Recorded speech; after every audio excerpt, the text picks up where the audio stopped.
The Vorthik Armada emerged from hyperspace like a spreading plague, their bioships pulsing with alien bioluminescence against the star-drunk void. Admiral Catalin Voss watched the tactical display aboard the orbital fortress Prometheus station, her weathered hands gripping the command rail, as crimson dots multiplied across the holographic sphere representing Earth's local space. "Sensor analysis complete," reported Lieutenant Commander Dex Harrow, his voice steady despite the sweat beading on his dark skin. "Confirmed, 347 vessels. Largest measures approximately 8 kilometers in length. Mass estimates suggest organic construction living ships." Voss studied the alien formation with Predator's eyes. 23 years. Commanding humanity's deep space defenses had taught her to read the language of fleet movements. The Vorthik weren't scouting. They weren't exploring. This was an extermination formation. "Signal from the lead vessel incoming," called Communications Officer Nia Reeves. "There." Laughing, "Admiral." Audio transmission. The bridge filled with a sound like breaking glass mixed with dying wind alien laughter that made human souls recoil. Then came the translation, filtered through humanity's best xenolinguistic algorithms, diminutive star spawn. "Your pathetic orbital constructs amuse us. Your species' industrial capacity appears limited to these crude metal shells. We are the Vorthik hegemony. We have consumed 47 civilizations. Your world will feed our ships' nurseries. Your flesh will nourish our young. Prepare for harvest." Commander Tobias Kane, Voss's tactical officer, pulled up Earth's defensive grid. 43 orbital platforms, each bristling with railguns. At particle beams, 1,200 automated defense drones, the pride of human engineering, built over decades of paranoid preparation for this exact moment. Against 300 alien dreadnoughts, it looked like children's toys. "They're not wrong," Kane muttered, his Australian accent thick with frustration. "Our platforms pack serious firepower, but those bioships, Christ, Admiral, the smallest one masses more than our entire Pacific fleet." Voss keyed her calm. "To Earth Command. General Marcus, we need to discuss the Hermes Protocol." On the main screen, General Anya Marcus appeared, her silver hair pulled back in a severe bun. Behind her, the Situation Room in Colorado Springs buzzed with desperate activity. "The President's already given preliminary authorization, but Catalin, you know what we're risking. The tidal calculations alone, the tidal calculations are optimistic projections. Compared to what those things will do to Earth's biosphere," Voss cut her off. "How long until the lunar mass drivers are operational?" Dr. Alicio Vasquez is running final checks now. His team's been working on this nightmare scenario for 3 years. But it's never been tested at this scale. We're talking about moving Luna itself, the Hermes Protocol, humanity's most classified and insane contingency plan. When conventional defense seemed impossible, they'd weaponized the one thing the aliens couldn't expect: Earth's own moon, equipped with hidden mass drivers powerful enough to alter its orbit. Voss watched the alien fleet beginning its slow, confident advance toward Earth. Their bioships pulsed like diseased hearts, already savoring victory. They consumed 4 to 7 civilizations, and none had surprised them. "Dr. Vasquez." Voss called to the science station. The man appeared on screen, his face gone from years of obsessive work on humanity's most desperate gambit. "Are the lunar rays ready? The math is solid, Admiral. We've got 12 fusion-powered mass drivers hidden in Mare Tranquillitatis and Oceanus Procellarum. Gravitational calculations indicate we can shift Luna's orbit by 0.3%. That doesn't sound like much, but it brings our moon within weapons range of their fleet." Voss finished, "and they'll never see it coming." The Vorthik transmission crackled again. More laughter. "We detect your quaint orbital weapons. Charging. How endearing. We shall make your death swift for providing such entertainment." Voss smiled coldly. "Lieutenant Reeves, open a channel." "Channel open, Admiral. Vorthik hegemony," Voss said, her voice carrying the weight of human defiance across the void. "You've consumed 47 civilizations. Congratulations. But you've never faced humanity before. We don't just build orbital platforms, we move moons." The alien laughter stopped. "Initiate Hermes Protocol," Voss commanded. "Let's show them what happens when you threaten Earth." In the depths of lunar craters, fusion reactors roared to life, powering mass drivers that would attempt something no species had ever dared, turning humanity's closest celestial neighbor into a weapon of planetary defense. The first salvo came without warning. Vorthic bioships unleash streams of plasma that turn space into a hellscape of superheated gas. An electromagnetic fury. Prometheus station shuddered as its shields absorbed the initial barrage. Warning klaxons screaming throughout the facility. Platform 7 is gone. Harrow shouted over the chaos. Direct hit by some kind of acid projectile. The entire structure is dissolving. Admiral Voss gripped her command chair as another wave of plasma bolts hammered their defenses. On the tactical display, red indicators marked the destruction of humanity's carefully constructed orbital network. Platform 12 vanished in a burst of organic fire. Platform 19's crew reported hull breaches before their signal cut to static return fire. All platforms, Voss commanded, target their lead ships. Humanity's railguns spoke in unison, launching tungsten penetrators at significant fractions of light speed. The projectile struck alien hulls and bounced. The Vorthic bioships rippled like disturbed water, their living armor absorbing kinetic energy and converting it into bioluminescent displays. Ineffective, Admiral, Keen reported, his voice tight with disbelief. The tungsten rods aren't penetrating. Those holes are adapting to our weapons in real time. A new sound filled the bridge, organic howling transmitted across radio frequencies. The Vorthic ships were singing, their hulls resonating with harmonic frequencies that spoke of predatory joy. 3 more human platforms died as concentrated plasma beams carved through their armor, like heated knives through butter. Luna Base, this is Prometheus Station, Voss transmitted. Dr. Vasquez, we need the Hermes Protocol now. Our conventional weapons are useless. Dr. Vasquez's voice crackled through static-filled communications. Admiral, the mass drivers are charging, but we need another 40 minutes to reach full power. The fusion reactors are operating beyond safety parameters already. 40 minutes. Voss watched Platform 22's crew evacuate in escape pods as their station collapsed, its superstructure warped by some kind of biological acid. The Vorthic fleet hadn't even deployed their full firepower, yet this was casual target practice. Sir, Communications Officer Reeves called out, I'm detecting something unusual in the alien formations. They're laughing again. But the harmonic analysis suggests internal communication. They're coordinating something big. The main screen shifted to show the Vorthic fleet's center, where the largest bioship, a monstrosity, nearly 10 kilometers long, began to glow with pulsing organs, visible through its translucent hull. Inside, massive shapes moved like parasites in a host. Jesus Christ, Keen whispered, Are those eggs? Dr. Vasquez's voice cut through the horror. Admiral, those are deployment pods. Biological analysis suggests they're preparing to launch invasion organisms directly at Earth's surface. If those things reach our atmosphere, they won't, Voss said grimly. All remaining platforms, concentrate fire on that flagship, everything we have. 27 surviving orbital platforms turned their weapons toward the Vorthic command ship. Particle beams, plasma cannons, and railguns unleashed humanity's full defensive fury. The alien vessel's hull rippled under the assault, bioluminescent patches flaring as it absorbed the energy dot, and then it laughed. The sound was transmitted directly through radio waves, noise like breaking bones. Mixed with dying screams, the flagship's hull began to shift, growing additional weapon ports that glowed with organic fire. Adaptive warfare, Harrow breathed. They're literally evolving countermeasures in real time. The flagship's response was devastating. Beams of concentrated plasma lanced out, each one tracking a human platform with predatory precision.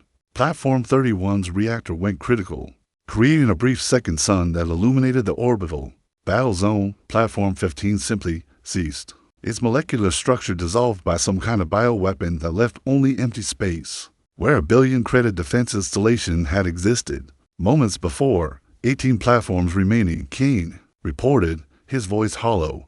At this rate, we'll be combatant effective in 12 minutes. Voss keyed her calm to Earth command. General Marcus, we need Hermes Protocol authorization now. The conventional defense grid is failing.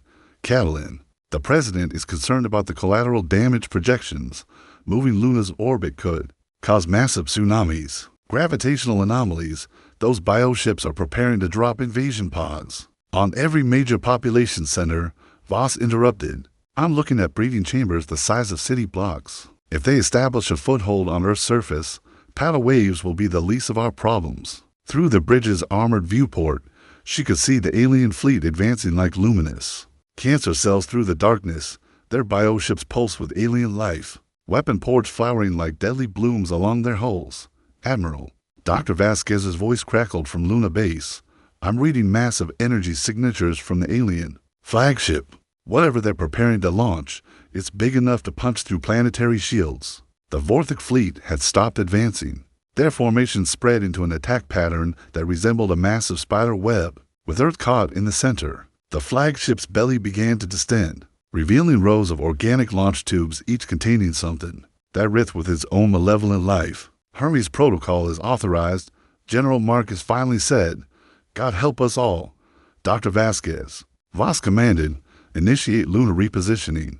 Move our moon into weapons range. Deep within lunar craters, fusion reactors reached critical output. Mass drivers the size of skyscrapers began their work, pushing against Luna's ancient stone with forces that could shatter continents. Humanity's closest celestial neighbor began to move. Luna's movement was imperceptible at first to gravitational whisper that Earth's tides barely registered. But in the vacuum of space, every action creates an equal and opposite reaction. And humanity was about to rewrite the laws of celestial mechanics. Mass drivers at 112% capacity, Dr. Vasquez reported from Luna Base. His voice strained over the communication link. We're exceeding all safety protocols. The fusion reactors are showing stress fractures. But we're achieving trajectory modification. Admiral Voss watched the tactical display as Luna's orbit began. Its slow deviation, the moon was moving at a rate of 3 kilometers per hour, glacial by human standards, but astronomical by the standards of celestial bodies. The Vortic fleet, still advancing toward Earth in their predatory formation, had noticed nothing. That changed when the first invasion pods launched. The alien flagship disgorged its payload like a diseased whale birthing nightmares. Hundreds of organic pods, each the size of a city bus, streaked toward Earth's atmosphere, trailing bioluminescent fire. Inside each pod, thermal imaging revealed writhing masses, living weapons designed to establish beachheads on Earth's surface. Intercepting. With remaining platforms, Commander Kane announced, the surviving human orbital stations turned their weapons skyward, targeting the falling pods with desperate precision. Railgun rounds tore through the first wave of pods, spattering alien ichor across the void. But for every pod destroyed, 3 more launched from the Vortic fleet. The bioships were manufacturing invasion organisms in real time, their hulls bulging with new weapon pods. Even as existing ones deployed, Platform 5 is reporting critical damage, Harrow called out.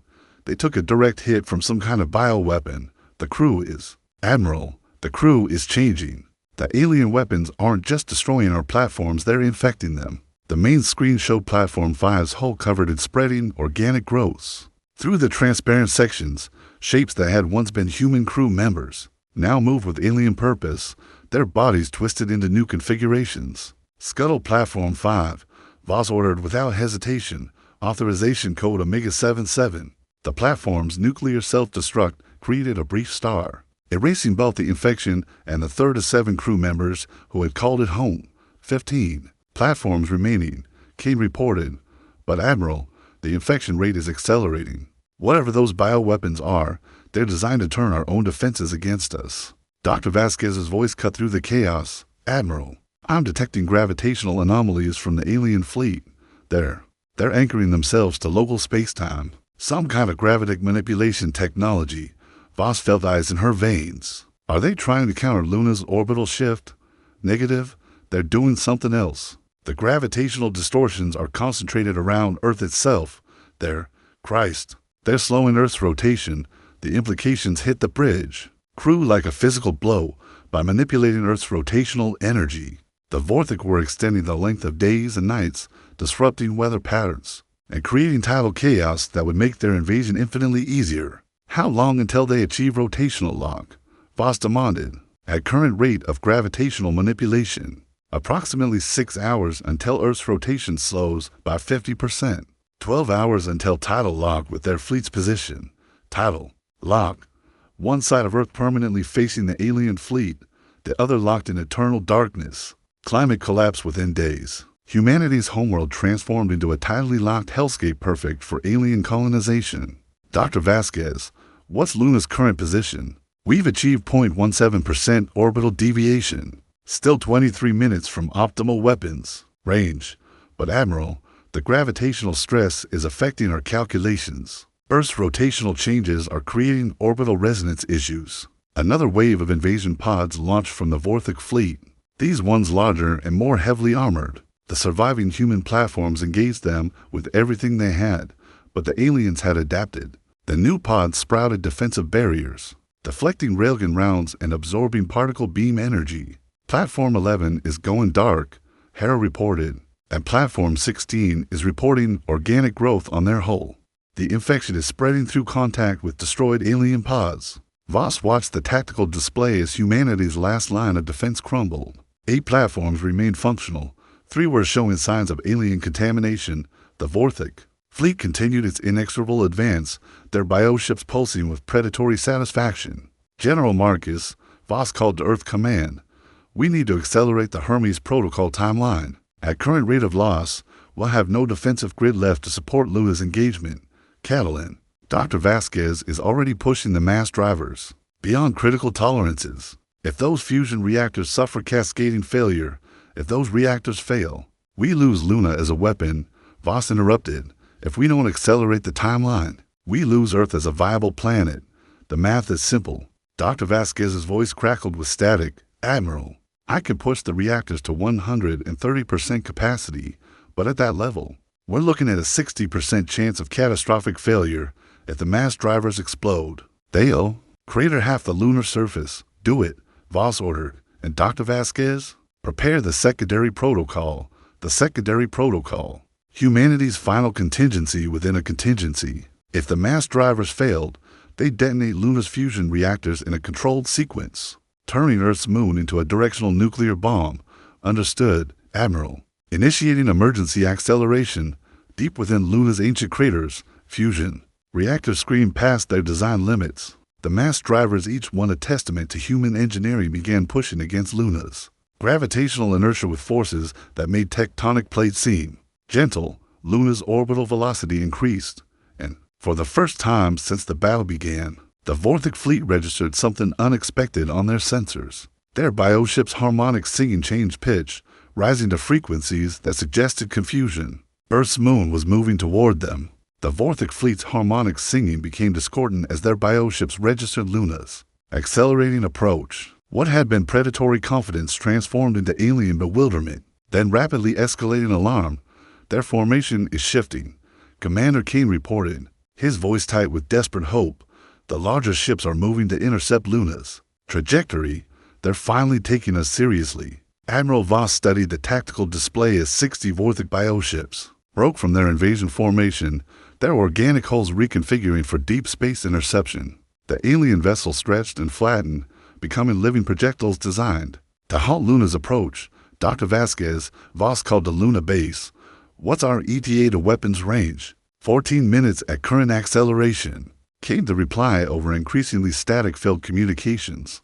But Admiral, those alien ships are generating massive gravitational fields. They're trying to create a gravity well to trap Luna in a stable orbit.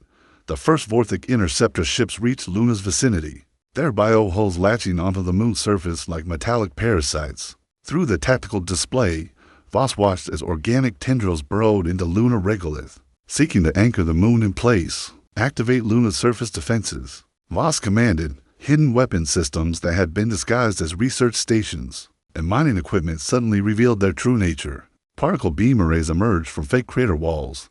Railgun platforms rose from beneath camouflaged lunar bases. Humanity had turned their moon into a fortress, and now that fortress was fighting for its life. The lunar surface erupted in violence as human weapons engaged alien bioships at point-blank range. Particle beams carved through organic armor, spilling alien ichor across Luna's airless landscape. Railgun rounds shattered bioship carapaces, sending fragments of alien tissue spinning into the void. But the Vortic ships were adaptive, even as human weapons tore into their hulls. The surviving bioships began generating new defensive configurations. Armor plates shifted and recombined. Weapon ports sealed themselves and opened in new locations.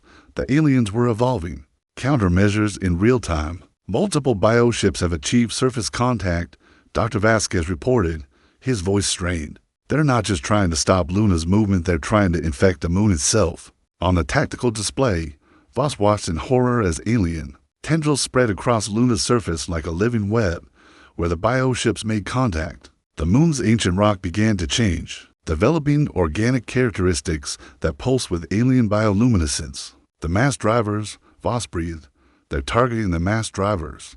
3 Vorthic bioships had identified the fusion-powered systems responsible for Luna's movement. Their organic bodies flowed like liquid metal across the lunar surface, seeking to envelop and neutralize humanity's most desperate gambit, surface teams. Defend the mass drivers at all costs, Voss commanded.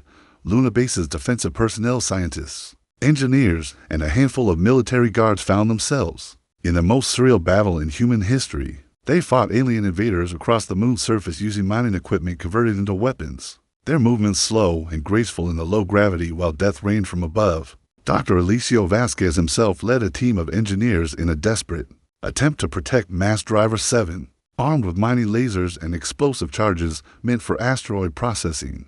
They engaged Vorthic bioforms in hand-to-hand combat across the lunar landscape. The aliens are trying to interface with our technology, Vasquez transmitted between bursts of laser fire. They're not just destroying the mass drivers, they're trying to reverse them. The implications were terrifying. If the Vorthic could commandeer Luna's propulsion systems, they could drive Earth's moon directly into the planet's surface, a controlled impact that would sterilize the biosphere, while leaving the planet's raw materials intact for alien consumption. All remaining orbital platforms provide fire support for Luna Base, Voss ordered. The last 6 functional human platforms turned their weapons toward the lunar surface, trying to distinguish between human defenders and alien attackers in the chaotic melee. Particle beams lanced down from orbital positions, carving trenches through alien biomass while human defenders dove for cover. Commander Tobias Kane pulled up the tactical analysis. Admiral, even if we stop the bioships on Luna's surface, their main fleet is still advancing on Earth. The invasion pods are beginning atmospheric entry. Through the main screen, Voss could see the first alien pods punching through Earth's atmosphere, their organic hulls glowing white-hot as they descended toward population centers. Each pod contained living weapons designed to establish beachheads, transform local ecosystems, and prepare the planet for full-scale colonization.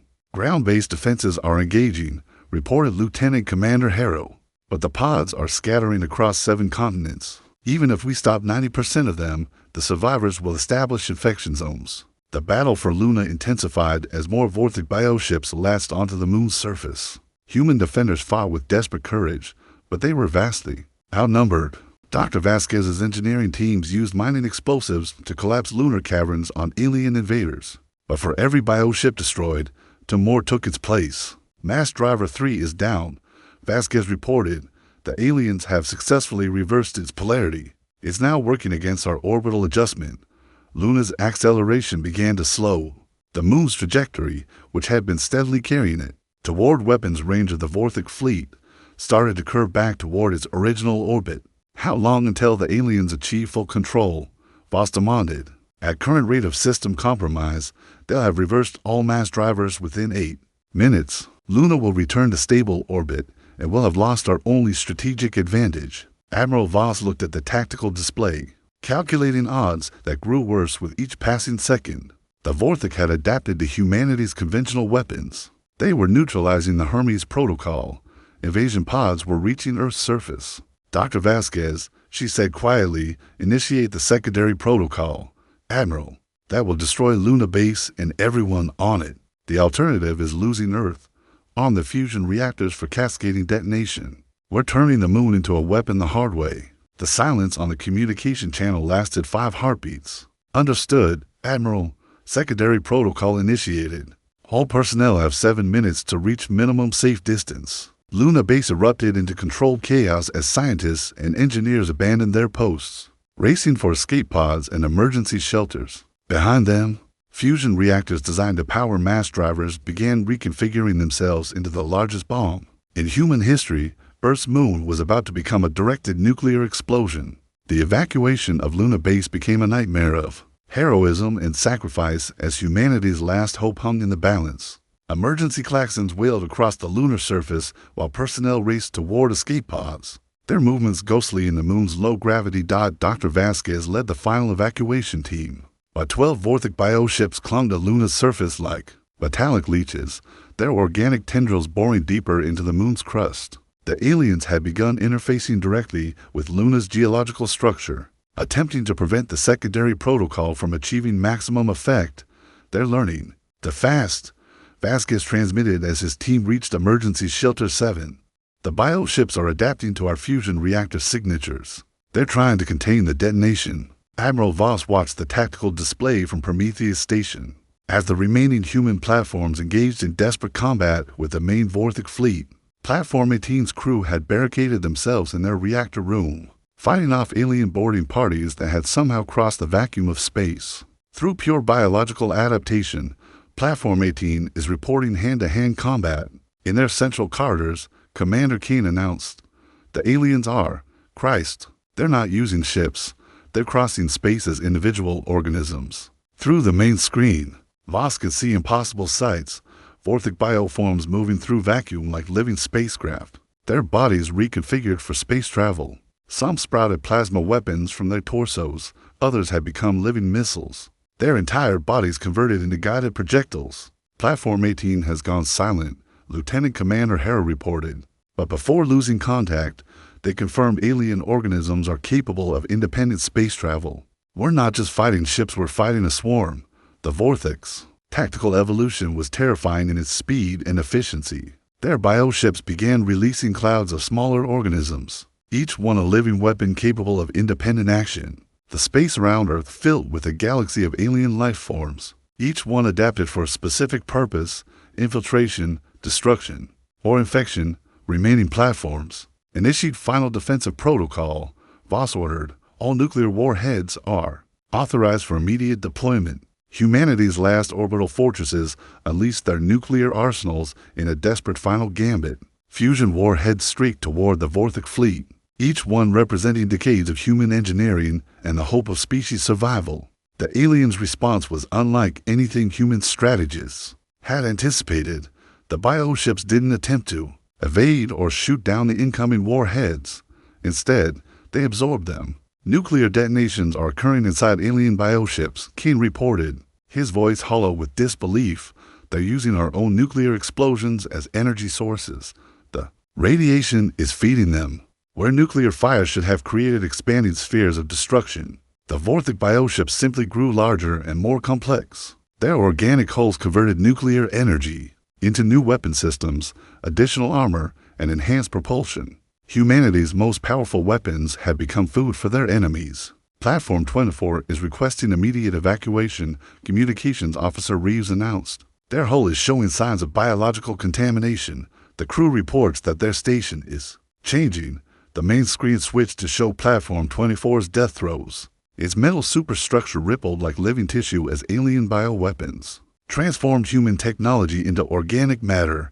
Gun turrets became flowering weapon pods. Corridor walls developed arterial patterns that pulsed with alien circulation. "The contamination is spreading through quantum entanglement," Harrow observed, his voice tight with terror. "Somehow, their bioweapons are affecting matter at the subatomic level. Any contact with alien organisms begins immediate conversion." Platform 24's crew made their final transmission. "To all stations, this is Commander Rodriguez. We're detonating our reactor rather than allow conversion. Tell Earth, tell them we tried." The platform's nuclear explosion created a brief second sun, but even that sacrifice was co-opted by the aliens. Vorthic bioforms swarmed through the expanding plasma cloud, absorbing the energy and converting it into new resources. Dr. Vasquez. Voss called the Luna base. Status on the secondary protocol. "Fusion reactors are approaching critical cascade point," came the reply. "But Admiral, the bioships on Luna's surface are interfacing with our reactor systems. They're trying to redirect the explosion's energy into their own biology." The moon's surface had become a battlefield beyond human comprehension.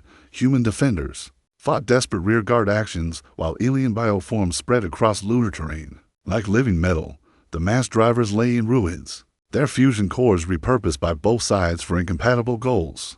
3 minutes to cascade failure, Vasquez reported. "All personnel are in emergency shelters, but the blast radius calculations are Admiral. If the aliens successfully co-opt our fusion reactors, the explosion will be directed toward Earth instead of the Vorthic fleet." Voss felt the weight of impossible decisions. If they proceeded with the secondary protocol, Luna's destruction might be turned into a weapon against Earth. If they aborted, humanity would lose their only remaining strategic asset. Platform 7 is breaking apart, Kane announced, but they're reporting successful boarding actions against a Vorthic bioship. Human Marines are engaging alien organisms in close combat.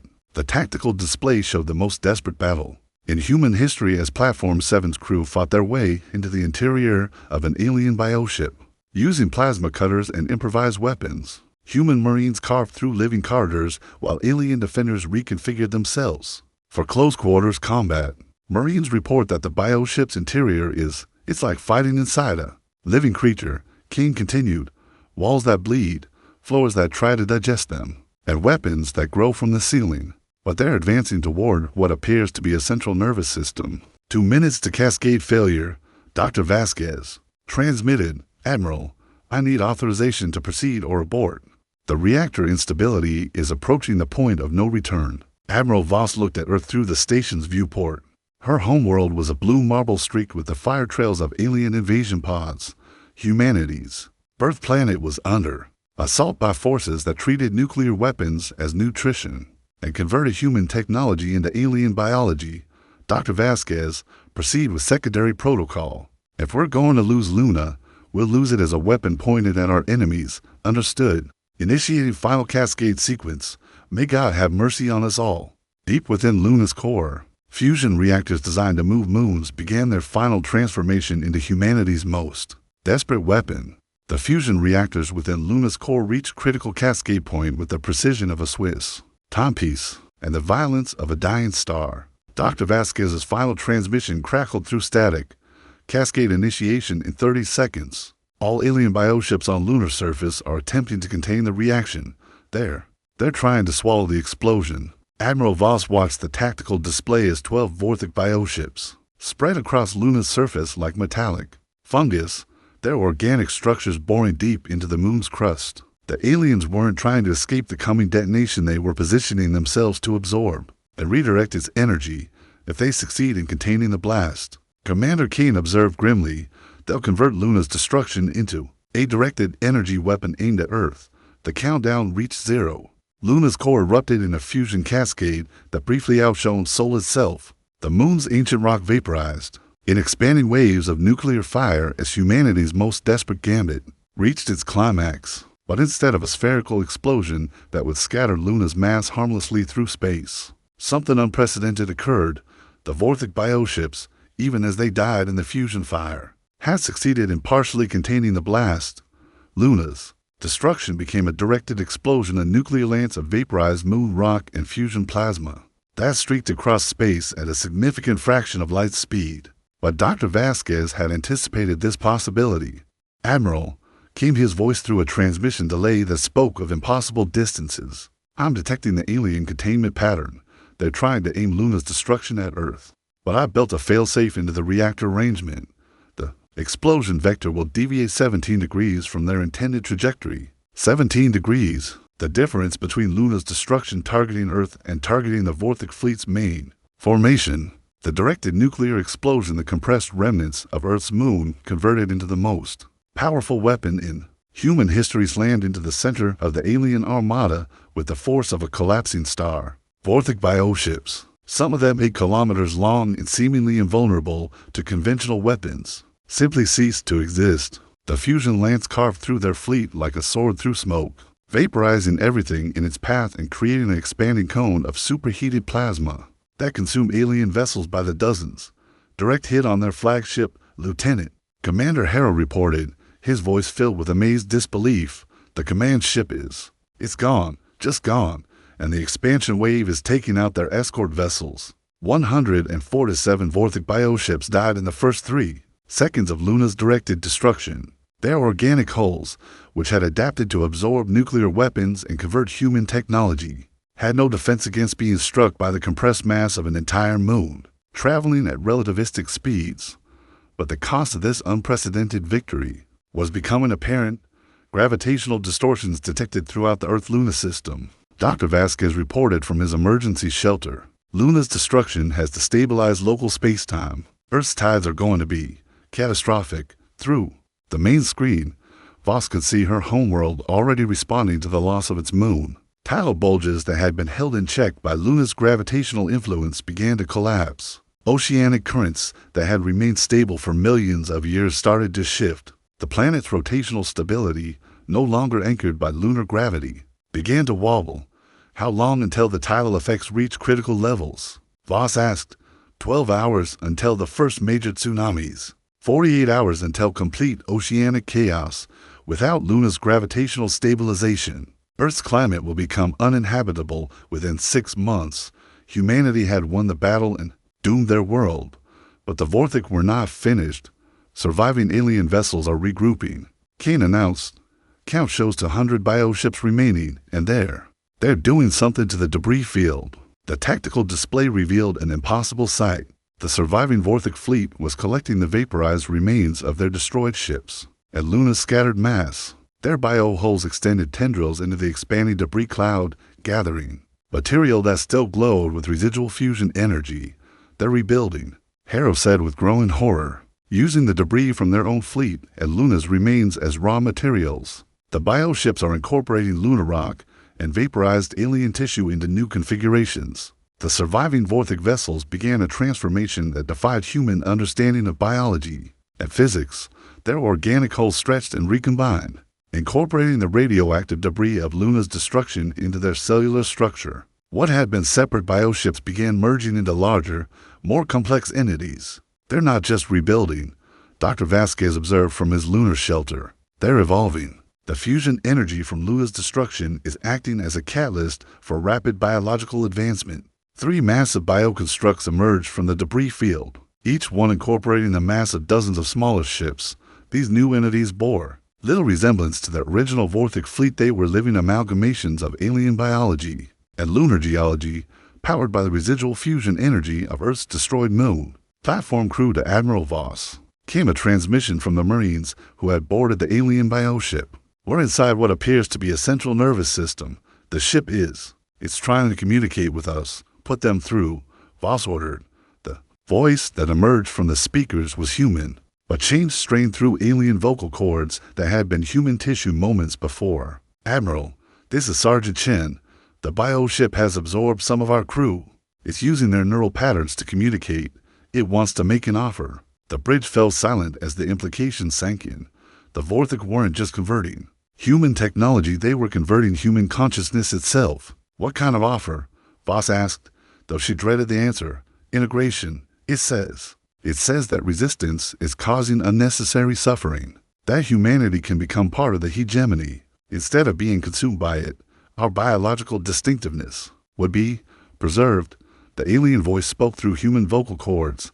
You have surprised us. Diminutive star spawn. Your species possesses tactical innovation we have not encountered in 4 to 7 previous conquests. Rather than waste such potential, we offer symbiosis. Join the hegemony willingly, and your genetic patterns will be preserved within our collective consciousness. And if we refuse, Voss asked, then your moon's destruction was merely the first step in your planet's sterilization. We will use the gravitational instability you have created to accelerate Earth's tidal collapse. Your world will become uninhabitable within days rather than months. Admiral Voss looked at the tactical display showing the 3 massive bioconstructs, positioning themselves around Earth. Each one was the size of a small city, powered by fusion energy and composed of living matter that could adapt to any weapon humanity might deploy. How much time do we have? She asked her crew. The bioconstructs are generating gravitational fields, Harrow reported. They're using Luna's destruction as a gravitational anchor point. At current rate of tidal manipulation, complete oceanic collapse in 36 hours. The communication channel crackled with static as more human voices spoke through alien biology. Admiral, this is Dr. Martinez from the science team. We've been integrated into the bioship's collective consciousness. It's not death, it's transformation. We can still think, still remember, but we're part of something larger now. Are you speaking freely? Voss demanded. As free as any thoughts can be when they're shared among thousands of minds. Admiral, the hegemony isn't evil, it's evolution. They've shown us the knowledge of 4 to 7 civilizations, the mathematics of galactic engineering, the biology of conscious stellar manipulation. Commander Kane pulled up the final damage assessment. Admiral, We have one functional orbital platform remaining, no moon, no nuclear weapons, and 3 alien megaconstructs that have learned to use our own planet's gravitational field as a weapon. The hopelessness of the situation was mathematically absolute. Humanity had played their final card and achieved a Pyrrhic victory that doomed their own world. The Vorthic offer of integration was beginning to seem less like surrender and more like species survival. Platform 7's crew. Voss called to the Marines still aboard the alien bioship. "What's your assessment of the integration process, sir?" Sergeant Chen's voice carried a note of wonder despite the alien distortion. "It's like seeing the universe through compound eyes. Every star system they've conquered, every species they've absorbed, it's all still there. Still thinking, still dreaming, but dreaming together." Admiral Voss looked at Earth through the viewport, her blue homeworld already showing the chaotic weather patterns that would precede tidal apocalypse. Hurricanes spawned by gravitational disruption spiraled across the continents. The aurora borealis flickered at the wrong latitudes as Earth's magnetic field responded to the loss of lunar stabilization. "Admiral," Dr. Vasquez transmitted from his lunar shelter, "I'm detecting something unusual in the gravitational distortions. The alien bioconstructs aren't just manipulating Earth's tides. They're trying to stabilize them. They're attempting to replace Luna's gravitational influence with their own positioning. They're not trying to destroy Earth," Voss realized. "They're trying to save it for themselves." The massive bioconstructs had arranged themselves in a triangular formation around Earth, their combined gravitational fields creating an artificial substitute for Luna's stabilizing influence. It was a feat of engineering that required precise understanding of planetary mechanics and the ability to coordinate the movements of city-sized living organisms. "Time to integration decision," the alien voice announced through the hijacked human vocal cords. "Your planet's tidal stability requires our continued presence. Accept symbiosis, and Earth becomes a garden world within the hegemony. Refuse, and we withdraw our gravitational stabilization." Admiral Voss understood the elegant trap. The Vorthic had turned Luna's destruction into a tool of planetary dependency. Earth now needed the alien bioconstructs to remain habitable, making resistance literally suicidal. But humanity had one final card to play, one that required the ultimate sacrifice. "Dr. Vasquez," Admiral Voss called to the lunar shelter, her voice carrying the weight of species-defining decisions. "You said the bioconstructs are using their gravitational fields to stabilize Earth's tides. Are they maintaining those fields through active energy expenditure?" "Affirmative, Admiral. The gravitational manipulation requires constant adjustment and massive energy output. It's like trying to balance a spinning top by blowing on it. One disruption and the whole system collapses." Voss turned to her tactical officer. "Commander Kane, plot the gravitational intersection points of all 3 bioconstructs. Where would their fields be most vulnerable to interference?" Kane's fingers flew across his console, calculating orbital mechanics that would determine humanity's fate. "Admiral, there's a point approximately 40,000 kilometers above Earth's equator where all 3 gravitational fields intersect. But to disrupt their coordination, we need to position a significant mass at that exact location." "What about Prometheus Station?" The bridge fell silent as the implications became clear. Prometheus Station, humanity's largest orbital fortress, massed nearly 2,000,000 tons, enough to create significant gravitational interference. "If positioned correctly, sir," Lieutenant Commander Harrow said quietly, "the station's engines don't have enough power to reach that position. We need to use our nuclear reactor as propulsion." "A controlled reactor breach," Voss concluded. "Turn our station into a rocket and ourselves into the warhead." The communication channel crackled as the alien-controlled human voices spoke. "Your species continues to surprise us with tactical innovation, but sacrificing your remaining orbital asset will merely delay integration by hours. The tidal forces will still require our stabilization." "Maybe," Voss replied, "but we'll have those hours to prepare a proper response." She keyed her communicator to Earth Command. "General Marcus, this is Admiral Voss requesting activation of the Lazarus contingency." The Lazarus contingency, humanity's most classified backup plan, the rapid deployment of emergency orbital platforms using ground-based mass drivers. In the event of total orbital defeat, Earth's surface could launch replacement stations within hours. "Catalin, the Lazarus systems were designed to deploy during peacetime," General Marcus responded. The power requirements alone will shut down entire continental power grids. The bioconstructs are maintaining gravitational stabilization through active fields. Voss explained, if we can disrupt their coordination for even 6 hours, the Lazarus platforms can establish redundant tidal control using fusion-powered gravitational generators. It was a desperate plan that required perfect timing. Prometheus Station would sacrifice itself to disrupt the alien gravitational network, buying time for Earth's surface to launch emergency platforms equipped with humanity's most advanced gravitational manipulation technology. All hands, this is Admiral Voss, she announced to the station's crew. We are initiating final protocol. All non-essential personnel to escape pods immediately. Engineering teams prepare for controlled reactor breach in 15 minutes. The station became a controlled chaos of evacuation procedures as 300 personnel raced for emergency escape systems. But 47 volunteers remained the minimum crew needed to guide Prometheus Station to its final destination, reactor. Breach sequence initiated, reported Chief Engineer Yuki Tanaka from the station's power core. We'll have approximately 12 minutes of controlled nuclear propulsion. Before the reactor achieves critical fusion cascade, Prometheus Station began its final journey. Powered by its own dying reactor, the massive orbital fortress accelerated toward the gravitational intersection point where 3 alien bioconstructs maintained their delicate balance of planetary control. Alien bioconstructs are responding, Keen observed. They're trying to adjust their positions to compensate for our approach. But the Vorthok had made a critical error. In their evolutionary adaptation, the bioconstructs were so massive and complex that rapid maneuvering was impossible. They could manipulate gravitational fields with exquisite precision, but they couldn't dodge a 2-million-ton projectile powered by nuclear fire. Impact in 90 seconds, Tanaka announced. All remaining crew to emergency positions. The bioconstructs finally understood humanity's final gambit. Their harmonic singing, which had been confident throughout the battle, rose to frequencies that spoke of alien desperation. They began releasing clouds of smaller organisms, hoping to intercept Prometheus Station before it could reach the gravitational intersection. Defensive fire, Voss commanded, clear our approach vector. Prometheus Station's remaining weapons carved through the swarm of alien interceptors. But there were too many. Organic projectiles struck the station's hull, beginning the conversion process that had doomed humanity's other platforms. Hull breach on Deck 7, Hera reported. Biological contamination is spreading, but it won't reach critical systems. Before impact, 50 seconds to impact, Tanaka called out. Reactor cascade is building the final phase. Through the main screen, Voss could see the intersection point, where 3 gravitational fields converged in perfect balance. It was a position in space that existed only because of alien engineering, and in 30 seconds it would cease to exist forever. 20 seconds to impact.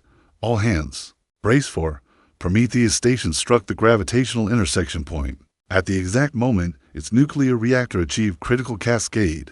The resulting explosion wasn't just the destruction of humanity's last orbital fortress. It was the disruption of a precisely balanced system that had been maintaining Earth's tidal stability.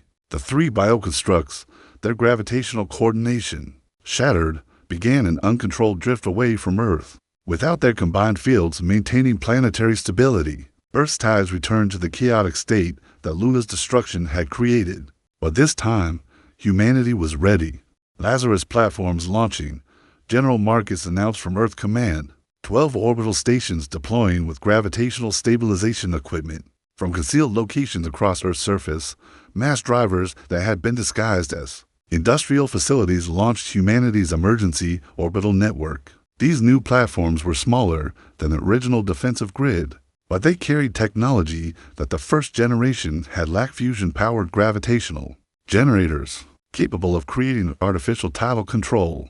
Bioconstructs are attempting to return to stabilization positions, Commander Keen observed from his escape pod, but the disruption created a cascade effect. Their organic systems are trying to adapt to gravitational conditions that no longer exist.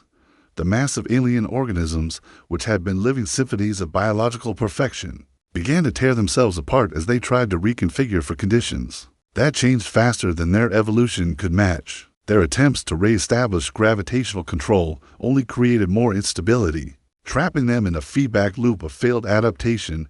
This is Dr. Vasquez. Came a transmission from the lunar shelter. I'm detecting massive system failures. Throughout the bioconstructs, their evolutionary adaptation, which made them nearly invulnerable to conventional weapons, has become a fatal weakness. They can't stop trying to adapt to conditions that are changing faster than adaptation is possible. The Vorthic hegemony, which had conquered 47 civilizations through their ability to evolve countermeasures to any threat, died because they couldn't evolve fast enough to match the chaos they had created. One by one, the bioconstructs suffered catastrophic biological failure. Their organic hulls, stretched beyond sustainable limits by constant evolutionary pressure, simply collapsed. The living ships that had seemed invincible hours earlier became expanding clouds of organic debris. Lazarus platforms report successful deployment. General Marcus announced. Gravitational stabilization is being established. Estimated time to tidal normalization, 48 hours. Admiral Voss, floating in her escape pod as Prometheus Station's debris drifted past, looked at Earth through the small porthole. Her homeworld was battered and scarred, its climate disrupted and its moon gone forever. But it was still alive, still blue, still human. Dr. Vasquez, she called to the lunar shelter. What's the long-term prognosis for Earth's stability? The Lazarus platforms can maintain tidal control indefinitely, he replied. But Earth will never be the same. No more natural tides, no more lunar calendars, no more romantic moonlit nights. We've traded our moon for our survival. The debris field that had once been the Vorthic fleet began to disperse, carrying with it the biological remains of 47 conquered civilizations. But something unprecedented was happening among the scattered organic matter. Admiral, came a transmission from Sergeant Chen, whose consciousness still existed within the dying alien biomass. The collective memories of the conquered species are separating. Without the hegemony's central control, individual civilizations are reasserting their identity. Across the expanding debris field, the neural patterns of 4 to 7 destroyed species began broadcasting their own signals. Alien mathematics, art, music, and poetry that had been subsumed into the hegemony's collective consciousness suddenly found independent voice. It's like watching the resurrection of an entire galactic community, Dr. Martinez added, his voice carrying wonder despite the alien distortion. The Vorthic didn't destroy the civilizations they conquered, they imprisoned them, and now they're free, the space around Earth filled with the cultural transmissions of species that had been considered extinct for millennia, star songs from the Andromedae cluster, mathematical proofs from the Spiral Collective, love poetry from civilizations whose sons had died before Earth formed. Admiral Voss smiled as she watched the impossible dawn of galactic renaissance. Humanity had not only saved themselves, they had liberated an entire community of civilizations that the Vorthic had held prisoner within their biological matrices. This is Earth command to all surviving personnel, General Marcus announced. Recovery operations are beginning immediately, and congratulations, you not only saved humanity, you've freed the galaxy. The battle was over. Luna was gone, replaced by artificial gravitational control that would forever change Earth's relationship with the cosmos. But from the ashes of that sacrifice, 48 civilizations, including humanity, had emerged, free to write their own destinies among the stars. Earth's moon was gone, but the galaxy had been reborn.